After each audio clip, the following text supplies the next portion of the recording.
Well, hi everyone. It's good to have you join us this morning.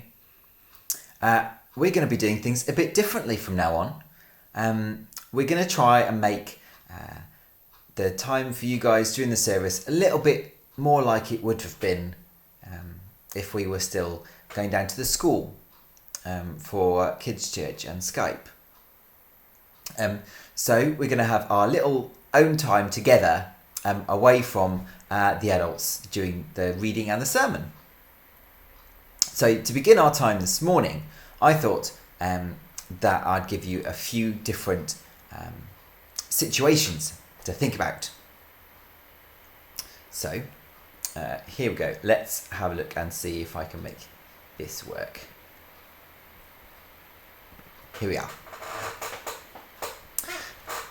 Okay, your first situation. Someone is sad. Someone is sad. Now, you've got two choices, okay? Are you going to buy them a present, maybe it's chocolates or flowers, and then tell everybody about it? Or are you going to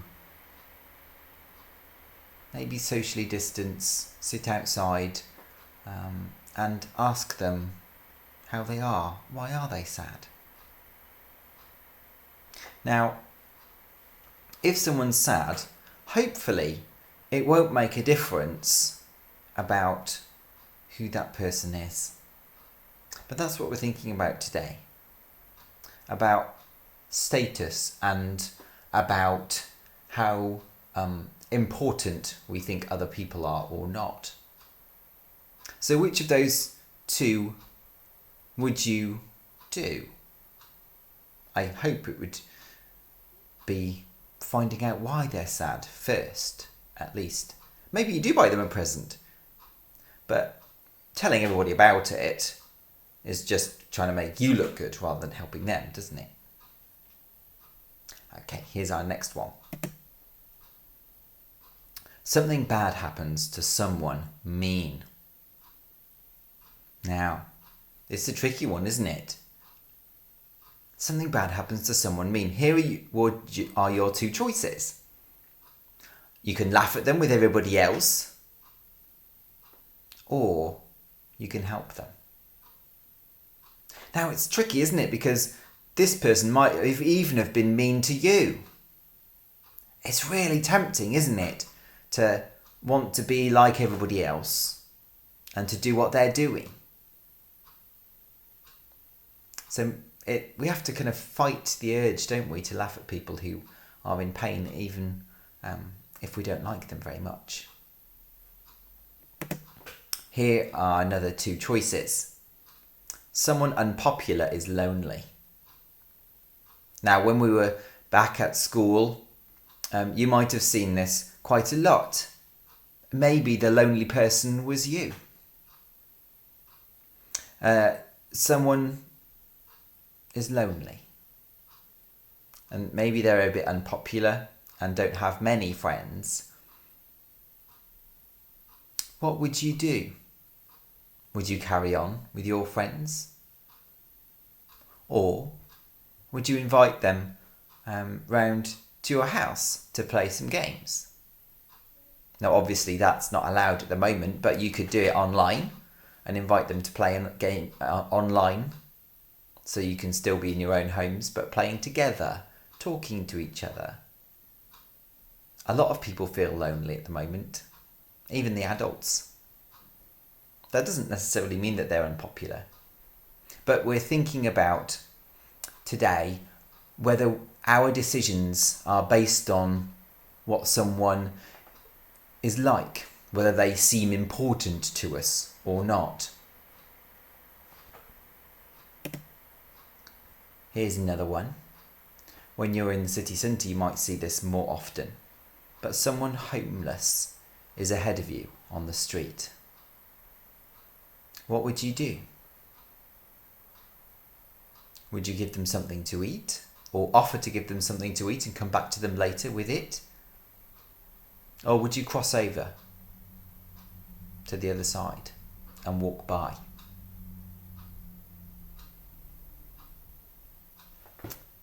It's difficult, isn't it? When someone is in need, but we're unsure about the person, whether they're mean or unpopular, or maybe they're a stranger.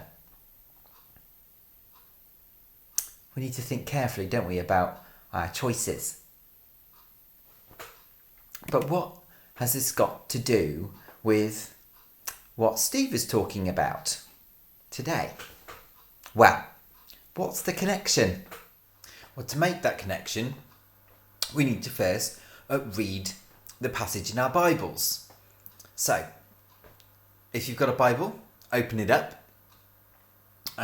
If you haven't, that's okay, because I'm going to put it on the screen. But it's great practice to have your real Bible there and then open it up and try and find the passage. Actually, let me just cut across to that, and then you can see which passage it is that we're talking about. So we're going to read from Mark chapter 7. So Matthew, Mark, Luke and John are all the Gospels. So in the New Testament, they're eyewitness accounts of Jesus. If you've got one of the Bibles, like we use that down at the school in Kids Church and Skype, or in the After School Club Excite, then it's on page 985.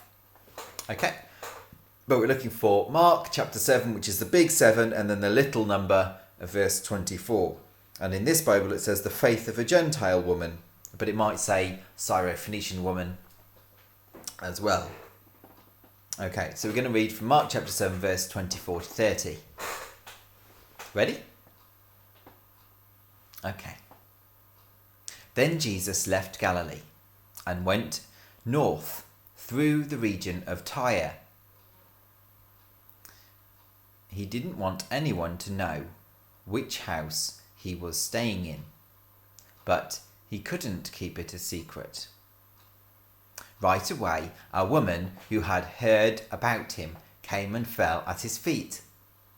Her little girl was possessed by an evil spirit, and she begged him to cast out the demon from her daughter. Since she was a Gentile, born in Syrian Phoenicia, Jesus told her, "First, I should feed the children, my own family, the Jews. It isn't right to take food that's meant for the children and throw it to the dogs." She replied, "That's true, Lord. But even the dogs under the table are allowed to eat the scraps from the children's plates." "Good answer," he said. "Now go home, for the demon has left your daughter." And when she arrived home, she found her daughter, her little girl, lying quietly in bed, and the demon was gone. Well, that could sound a bit rude of Jesus, couldn't it? He was calling this lady a dog. You can't do that. Well, let's see what's going on, and let's make that connection between that passage and what we just looked at, those different situations. Jesus told the woman that his first job was to preach to the people in Israel. Those were God's chosen people. Remember Abraham, he was chosen. His descendants were going to be the nation of Israel, and they were going to live in the promised land. Those were going to be God's special people set out to be his. And she didn't belong to that group of people. She was a Gentile. She wasn't a Jew. She lived in a different area. But she continued to ask Jesus for help and begged on her hands and knees. I wonder if you can see that connection between what we've just been thinking about.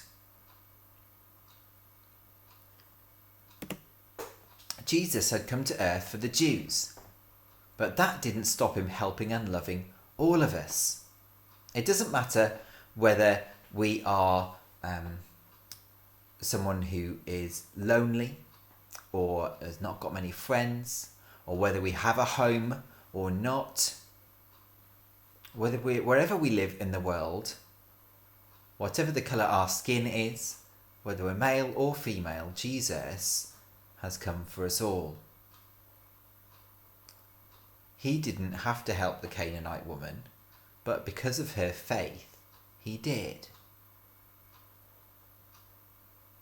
She was able to explain that although Jesus wasn't there to help her specifically, she would still take any of his help she could get. And he did help her, didn't he? He didn't see this woman as someone from a different area than the Jews. He didn't see this woman as a pest or a nuisance or a beggar. He saw the woman's need, and he dealt with it. He had compassion on her, didn't he? He saw the need and he met the need. It didn't matter whether she could have been a queen or someone really important or not. Jesus saw the need and he met the need because he had compassion on her. Can you see the connection? Jesus doesn't treat people depending on who they are, whether they're important or not, whether they think they're important or not. And we're to treat people like that too. We are to be like Jesus. We're to think like Jesus. Obviously, we won't be very good at that. We need the Holy Spirit to help us. But each day, we hope to walk in the ways of Jesus, thinking a bit more like Jesus each day, walking a bit more like Jesus each day on our path through life. And that's what we're going to sing about in a moment. But before we sing, we're going to make a craft. Now, if you haven't got your craft things there ready, then that's fine. You can either pause the video now, if mum and dad aren't watching church, and ask them to help you find the things, or you can just watch how I've made the craft and then you can make it later if you haven't got the things right now. So let's have a look at this craft. So here's what our craft is going to look like. Obviously yours might look a bit different, but you'll need a white piece of paper, a different coloured piece of paper, mine's yellow, some scissors, an outline pen if you want to, a pencil and a Pritt stick. You don't need the coloured pen if you don't want to do the outline. Please be careful with the scissors. We don't want to have any accidents. Okay, let's start with our coloured piece of paper. And what you're going to do is you're going to draw a thought bubble. So I've got three little circles that come out of the corner of the page, but you don't need to do those. You are going to have to cut them out later, so try not to do them too small. And then our thought bubble is going to be really wavy, okay? Because around the outside, we need to leave some spaces for our pictures, okay? So it might be easier if you leave the spaces in the corners here, so that then you've got space to do your pictures, okay? Now, before we cut it out, I think it's better to do the lettering first. Okay, so we need a W, a W, a J, and a D. You obviously, if you're finding these letters really hard to do in bubble writing, then you don't need to do them in bubble writing. You could just go over them in your pencil a lot of times to make sure that they're nice and wide. And then write, what would Jesus with a capital J because it's his name. What would Jesus do? You can decide where you would put the question mark. In the example it was underneath, but I'm going to put mine in this one on the right hand side. It can be either. Then what I did for my example craft was I outlined in red pen these letters at the top here, but I haven't got time to do that again now, so I'm just going to cut it out. I'm going to start with the main speech bubble, well, thought bubble. But don't forget you're going to cut out those little circles that you did earlier as well. I think it's easier to cut out the big one first.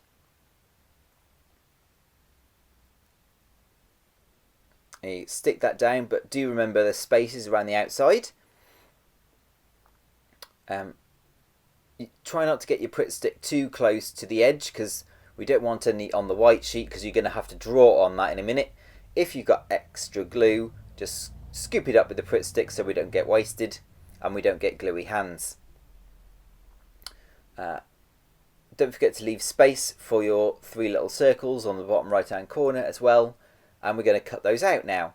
I find it easier if you chop off the excess first, so you've just got a little bit to hold and then you can cut out those circles. This is probably the trickiest bit of the craft. If you're finding it hard, don't worry, you could just draw them on if you wanted to, or use a hole punch, or get mum or dad to find you a hole punch later. Be careful, we don't want your fingers to go in those scissors, okay? It can be tricky to keep your fingers a nice distance away from your scissors. Okay, remember we don't want to get the white page gluey, so I am gluing my circles directly into the top of the Pritt stick and then sticking them down. The glue stick doesn't touch the white piece of paper, otherwise you won't be able to draw on it. Now it's time to draw our pictures around the outside. Remember, these are situations that we're thinking about that are similar to what Jesus had to deal with. So maybe someone is a bully and they're not very nice to you, but would you still help them? Maybe someone is unpopular and you wouldn't usually spend time with them, but they're alone. What would you do? Well, we would think about what would Jesus do in that situation when you're with your friends. And what would Jesus do when he saw someone homeless? Would he cross the street or would he help them? And that's our craft done. And so here's our song that we're going to sing. It's a new day. I'll show you the actions as we get to the chorus. Let's sing together. Thank you, Father, for today. Teach me how to choose your way. Help me lift my eyes to see who you are. You are faithful, always true. Every good thing comes from you. Meet me in your word and help me worship you. It's a new day to sing your praise. It's a new day to walk in your ways. It's a new day to make you known. It's a new day to see your kingdom grow. Jesus, you are all I need. Thank you that you died for me. Help me know you'll always be here with me. I am weak, but you are strong. When I stumble, you hold on. Help me turn away from sin and worship you. It's a new day to sing your praise. It's a new day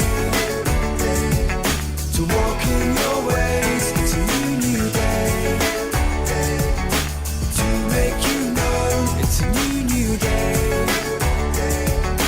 to see your kingdom grow.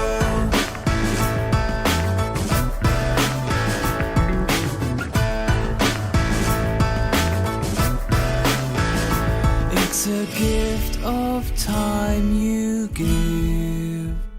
One more day for us to live. One more chance for us to